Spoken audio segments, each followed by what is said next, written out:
तो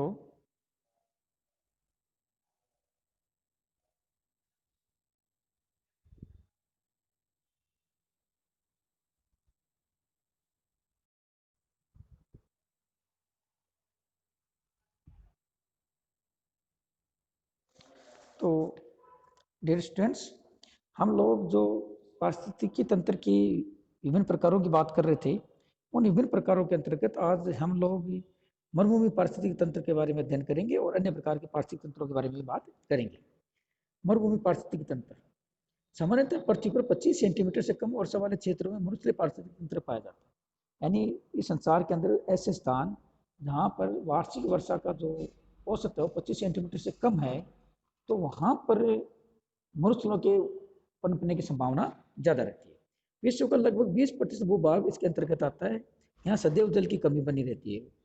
मरुस्थलीय प्रदेश तो आपको वैसे भी यदि आप ध्यान में दोगे तो आपके सामने एक दृश्य उभर कर आता है, जहाँ दूर दूर तक टीले टीले, कोई पेड़ नहीं, कोई वनस्पति नहीं, कोई जीव जंतु जंतु नहीं, छोटे मोटे कोई झाड़ियाँ झंकार खड़े रहते हैं। तो वही उसमें क्या पानी की कमी के कारण ऐसा होता है। यहाँ सदैव जल की कमी बनी रहती है। मरुभूमि की प्राकृतिक वनस्पति में कटली झाड़ियाँ, छोटी घास और शुष्कता सहन करने वाले पौधे पाए जाते हैं। यहाँ पर ऊँट, भेड़, बकरियाँ प्रमुख जानवर हैं। तो अन्य वर्गीकरण के अनुसार मरुस्थलीय पारिस्थितिक तंत्र में 4 प्रकार के उत्पादक पौधे पाए जाते हैं। वार्षिक पौधे, मरुस्थलीय झाड़ियाँ, मांसल तले वाले पौधे जैसे कैक्टस, सूक्ष्म वनस्पति जैसे काई, लिकेन, नील हरित शैवाल। मरुभूमि में कुछ जंतु जैसे कि विभिन्न प्रकार के रेप्टाइल्स तक कीट पाए जाते हैं। यहाँ शुष्क वातावरण के कारण अपघट्य क्रिया कम होती है। मरुभूमि में जल की उपलब्धता बढ़ने पर यहाँ पर कृषि पारिस्थितिक तंत्र का विकास हो जाता है। जैसे कि पश्चिमी राजस्थान में इंदिरा गांधी नहर के आने के कारण वहाँ पर जो मरुस्थलीय क्षेत्र है या मरुस्थलीय जो भूमि है वो उत्तम प्रकार की कृषि भूमि में परिवर्तित कर दी गई है। मरुस्थलीय परितंत्र की 12मासी वनस्पति को मरुद्भिद वनस्पति कहा जाता है। यानी मरुस्थलीय इकोसिस्टम में जो वनस्पति पाई जाती है उसको मरुद्भिद वनस्पति कहा जाता है, जो शुष्क जलवायु के बचाव प्रक्रिया द्वारा अपनी रक्षा करती है। मरुद्भिद पौधे सूखे से समायोजन कर लेते हैं। इनके मोटे, चिपचिपे एवं रोएदार पत्ते वाष्पीकरण की क्रिया को कम कर लेते हैं। शुष्क ऋतु के शुरू होते ही ये अपने पत्ते गिरा देते हैं। कुछ रसदार पौधे अपने अंदर पानी को संचित रखते हैं, जैसे नागफनी है, ग्वार फटा आदि। दूसरे धरातल के ऊपर कम, जबकि मिट्टी के अंदर अधिक गहराई तक बढ़ते हैं। कुछ पौधे बिना पत्तियों के होते हैं, जिसमें सूखे से अपना बचाव कर लेते हैं। कुछ अधिक लंबी जड़ों वाले पौधे पानी की तलाश में अधिक गहराई और चौड़ाई में अपनी जड़ें जाल विकसित कर लेते हैं, जैसे ताड़ का वृक्ष, सदाबहार झाऊ का वृक्ष और मेक्सिको में उगने वाला गोलाकार कैक्टस आदि। इसके अतिरिक्त लवणयुक्त मृदा में उगने की क्षमता रखने वाले लवणोदित पौधे शुष्क जलवायु से अनुकूलन में सामंजस्य स्थापित कर लेते हैं।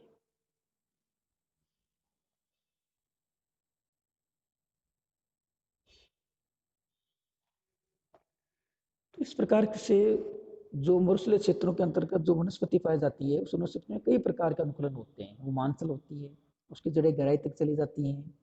वो उसके पेड़ों पर पत्तियां कम होती हैं। जो पत्तियां होती हैं वो कांटों में परिवर्तित हो जाती हैं। जो वाष्पोत्सर्जन छिद्र होते हैं वो निचली परत में पाए जाते हैं, ऊपरी परत में नहीं पाए जाते, जिससे पानी का वाष्पोत्सर्जन कम से कम होता है। जड़ें फैलाव युक्त होती हैं, तना छोटा होता है, तने के ऊपर जो छाल होती है बहुत मोटी होती है। तो इस प्रकार से इन पौधों के अंतर्गत कई प्रकार के अनुकूलन पाए जाते हैं, जिससे वो इस विपरीत प्रकार की परिस्थिति में अपना को जीवित रख पाते हैं। वनस्पति की भांति जीव जंतुओं को भी मरुस्थलीय शुष्क जलवायु के साथ तालमेल तथा समायोजन करते हुए रहना पड़ता है। वातावरण अनुकूल आचरण में जंतु अपना बचाव करते या पीछे हटते स्पष्ट दिखाई देते हैं। बचाव के दौरान वे लंबी निष्क्रिय सुषुप्त अवस्था में चले जाते हैं। सुषुप्त अवस्था में जीव जंतु ताप और शुष्क काल में बचाव के लिए अपना आहार ग्रहण करना कम देते हैं तो शारीरिक तापमान घटा लेते हैं। कुछ स्तनपोषी जीव पक्षी मौसमी स्थानांतरण भी करते हैं। यानी जब बहुत अधिक गर्मी होती है तो उस क्षेत्र से पलायन कर जाते हैं, और जब थोड़ी गर्मी कम आती है तो उस क्षेत्र में पुनः आ जाते हैं। दिन में तीव्र गर्मी के समय पक्षी अपने घोंसलों में दुबक जाते हैं। चूहे, कंगारू आदि जमीन में घुस जाते हैं। वो जीव जंतु अपनी शारीरिक बनावट और आसन पर विशेषताओं से विपरीत दिशाओं में अपना बचाव करते हैं। जैसे शुतुरमुर्ग अपने खुले और लंबे पंखों को आवश्यकता अनुसार फैलाकर गर्मी से अपना बचाव कर लेता है। मरुस्थलीय पारिस्थितिक तंत्र के संरक्षण हेतु सन 1999 से प्रतिवर्ष 17 जून को विश्व मरुस्थल दिवस मनाया जाता है।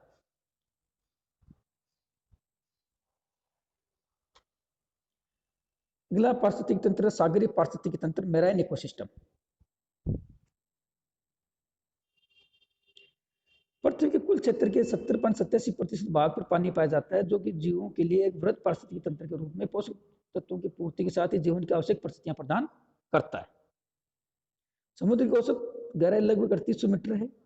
सागरीय पारिस्थितिकी तंत्र में जल की संरचना उसमें विचरण करने वाले जीव जंतुओं, पादपों आदि के अनुकूलन होती है। सागरों में पाए जाने वाले कार्बन तत्वों को ऊर्जा के रूप में लगभग सभी जीव उपयोग में लेते हैं।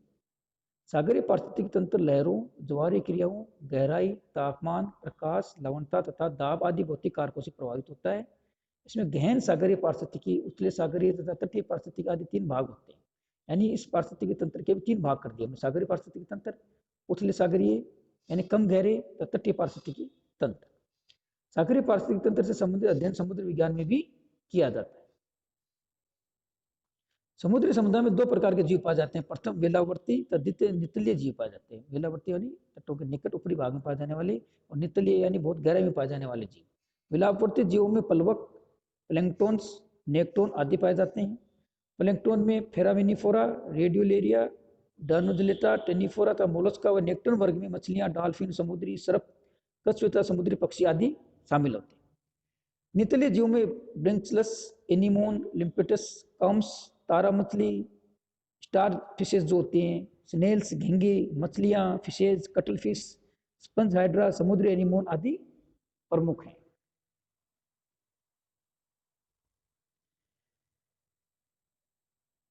तो समुद्री पारिस्थितिकी तंत्र जो है, सबसे बड़ा पारिस्थितिकी तंत्र एक तरह का समुद्री पारिस्थितिकी तंत्र है। इस समय इस पृथ्वी के ऊपर लगभग 70% से अधिक भाग पर जल फैला हुआ है। समुद्री पारिस्थितिकी तंत्र में लवणीय जल पाया जाता है, यानी पानी खारा होता है। तो इसमें विभिन्न प्रकार के जीव जंतु, पेड़ पौधे वगैरह पाए जाते हैं। समुद्री पारिस्थितिकी तंत्र को हमने क्षेत्र के आधार पर 3 भागों में विभाजित कर दिया है।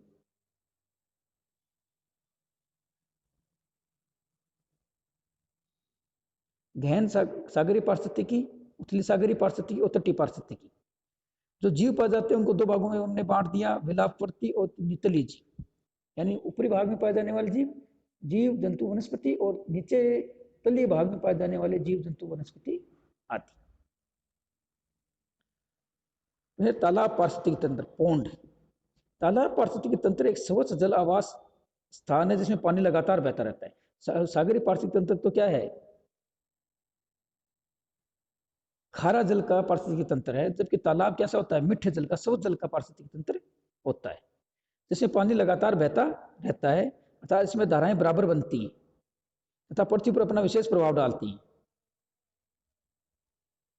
जैसे पृथ्वी किसी भाग को काटना तो दूसरी जगह उसे जमा देना आदि। इस आवास स्थान में पानी बराबर गति करता रहता है, अतः पानी के सभी भागों में ऑक्सीजन, खाद्य पदार्थ, ताप आदि समान रूप से वितरित होते हैं।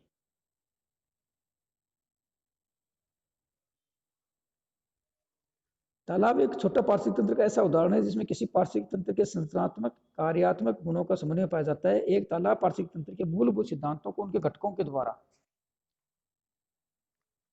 समझाया जा सकता है। तालाब पारिस्थितिक तंत्र के घटकों का वितरण निम्नलिखित है।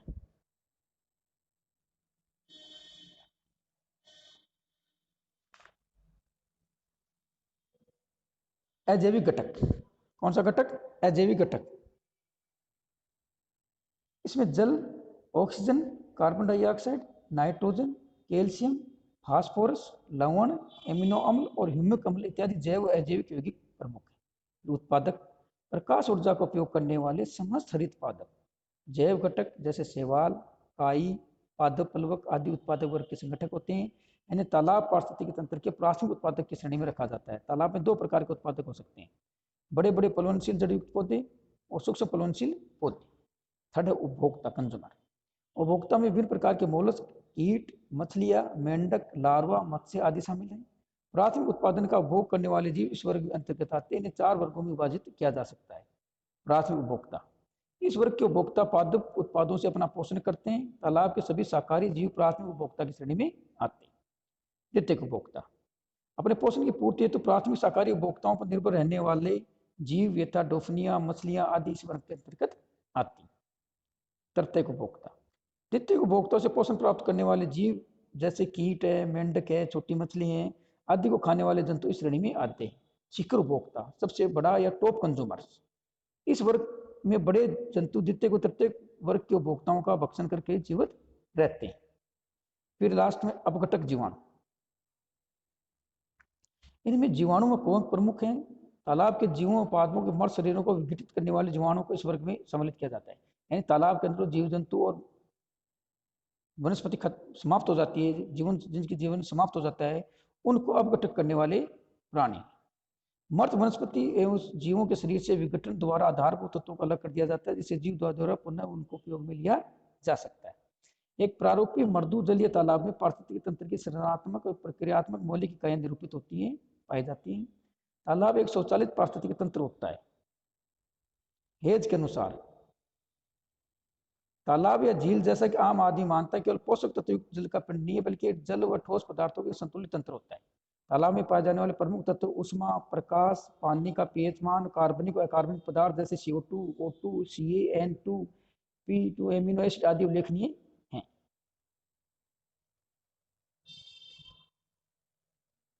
जीव संबंधी पोषक तत्वों का कुछ भाग जल में घुला रहता है और सदैव जीवों को प्राप्त होता है, परंतु वे तत्व सदैव जलीय अवसाद व जीव के शरीर में निश्चित रहते हैं। जल उपलब्धि की अवधि और बनावट के आधार पर तालाब को स्थायी, अस्थायी, वासंती, शरद वासंती, ग्रीष्मकालीन इन 5 भागों में बांटा गया है। जबकि बनावट के आधार पर तालाब कृत्रिम और प्राकृतिक 2 प्रकार के होते हैं। तालाब पारिस्थितिकी तंत्र में पादप और जंतुओं की संतुलित व्यवस्था होती है।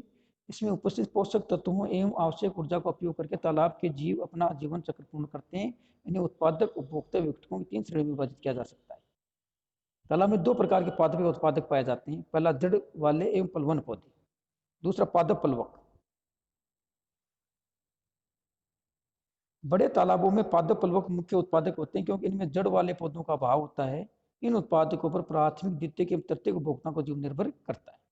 इसमें प्राथमिक भोजक या शाकाहारी प्राणियों को भी 2 भागों में वर्गीकृत किया जाता है, प्राणी पलवक एवं तलवासी जीव, जैसे कि मोलस्का एवं कीट।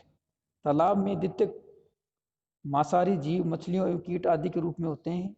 ये मांसाहारी जीव प्राथमिक भोजकों को अपना आहार बनाते हैं। तृतीयक उपभोक्ता या द्वितीयक मांसाहारी जीव प्राथमिक मांसाहारियों का अपना भोजन बनाते हैं, जो कि बड़ी मछलियां होती हैं। ये मर्त पादपों एवं जंतुओं के शरीर से अपघटन द्वारा अजैविक तत्वों को अलग कर देते हैं।